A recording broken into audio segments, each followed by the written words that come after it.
जय हिंद। जैसा कि हम लोग एक सप्ताह का जो वीडियो हम लोग बनाए थे, क्या यूपीएससी 7 दिन में ऐसा प्रश्न पूछा गया है, तो उसी बात को आज हम लोग PYQ सॉल्व कर रहे हैं। एक सप्ताह का पढ़ाई का देखते हैं कि इस वीडियो में आप सभी को क्या लाभ मिली है।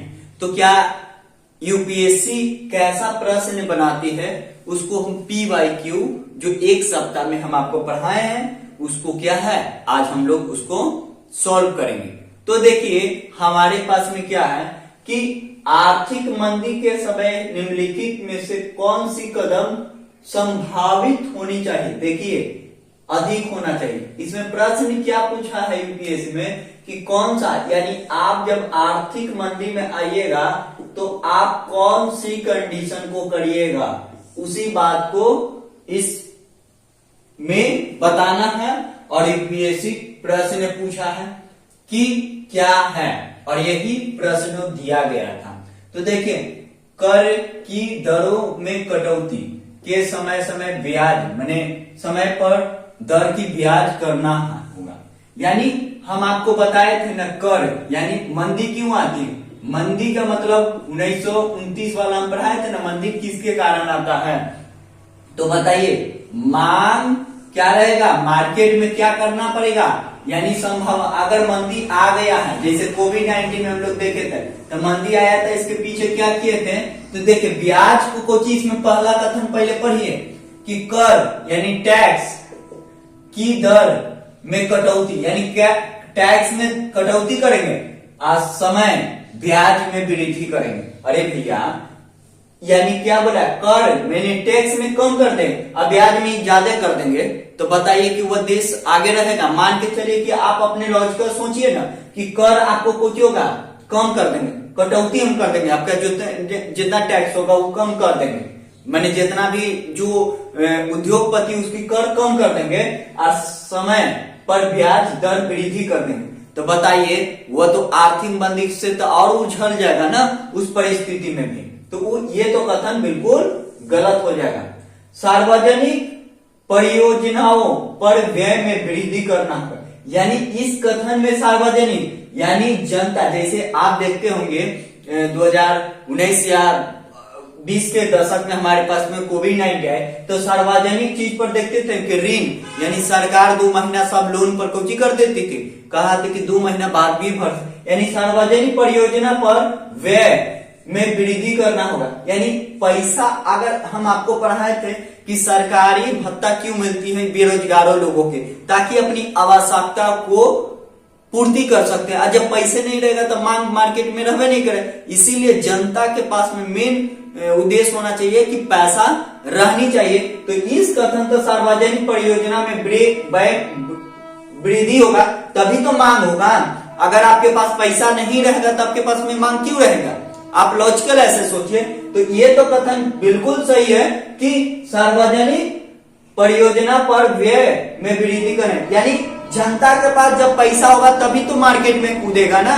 अगर आप मान लीजिए कि जनता के पास में पैसा ही नहीं रहेगा तो कूदे, यानी सार्वजनिक परियोजना में हमें वृद्धि करना होगा। ये तो कथन बिल्कुल बी नंबर सही है। लेकिन और कथन को पढ़ लेते हैं, कर की दरों में वृद्धि, यानी कर आप वृद्धि कर दीजिए, माने कर आप वृद्धि कर दीजिए और साथ साथ ब्याज में कमी, ब्याज कभी कम होगा। बताइए कर के दर में वृद्धि के साथ यानी टैक्स के साथ साथ ब्याज दर में कमी कर दीजिए, कभी भी होगा गिर जाएगा।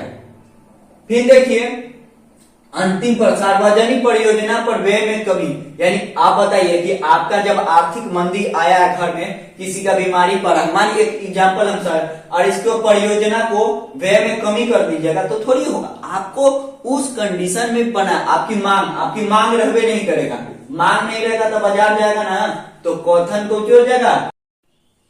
अब देखिए ये दूसरे प्रश्न, अनेक बातों पर भी अपरिवर्ती रहने पर किसी वस्तु के लिए बाजार में मांग हो सकती, यानी बाजार में आपकी कम मांग होगी जब आपके पास पैसा होगा। बेरोजगारी भत्ता क्यों देता है सरकार, ताकि युवा लोग अपनी आवश्यकता की मांग कर सकते हैं, अपने मनपसंद सामान को खरीद सकता है। तो पहला बात इसमें कहा गया है, इसका इसमें बोला गया वस्तु की कीमत में वृद्धि, यानी वस्तु की कोची है, यानी अलग अलग समष्टि पर भी दिया जा सकता है। तो इसके अनुसार से यह कथन बिल्कुल सही है। क्यों सही है? क्योंकि एक स्थान से दूसरे वस्तु की कीमत में वृद्धि, यानी जब तक कीमत में वृद्धि, मान के चलिए कि आपके पास में क्या है कि मान आपके पास में कुछ, एक आपको कोको कोला लेना है, एगो थम्स अप लेना है। तो मान लीजिए कि आपके पास में दो को पीना है, तो दोनों में से आपको पीना है तो आपको चॉइस वाला ना पीजिएगा कि घटिया क्वालिटी वाला पीजिएगा। तो वही बात बोल रहा है, वृद्धि बढ़े, यानी आप कपड़ा ही खरीद लीजिए, कपड़ा जो लिवाइस का होता है, तो लिवाइस का कपड़ा मान के चले कि 3,000 के स्टार्टिंग 5,000 के रहती है। तो आप बढ़िया चीज, तो आय में वृद्धि, जब तक आपके पास में कुछ होगा तो इसके वस्तु की कीमत बढ़ी कि नहीं बढ़ी, यानी आप मान के चले कि तो समझ गए कपड़ा, एक कोको कोला दाम है, एगो महंगा वाला एगो सस्ता वाला है, तो आपके पैसा जैसे जैसे रहेगा उसी हिसाब से ना मांग रहेगा।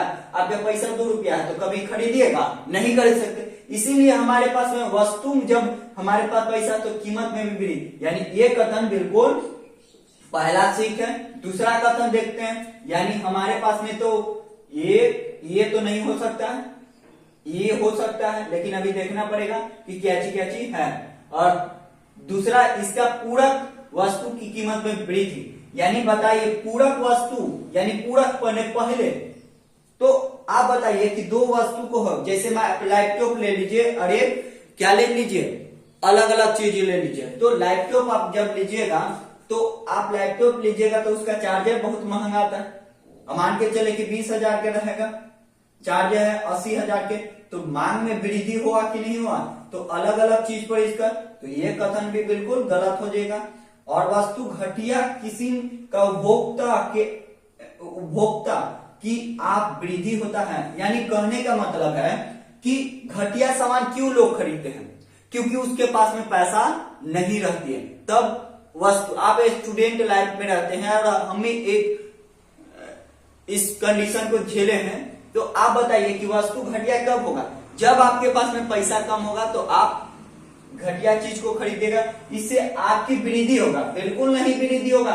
इसका माना जा सकता है कि घटिया क्वालिटी का क्यों लिया गया, क्योंकि उसके पास में पैसा की कमी था, जिसके वजह से ये भी कथन बिल्कुल गलत हो जाएगा। और ऑप्शन 4, इसकी कीमत में घटती है, यानी जब तक आपके पास में, ये तो पक्का कंफर्म हो जाएगा कि ऑप्शन ए सही है, माने ए, यानी एक यूपीएससी प्रश्न आपको बना के पूछी हो। आई होप अगर वीडियो अच्छा लगे लाइक शेयर करेंगे। धन्यवाद। अब कल से हम लोग नेक्स्ट टॉपिक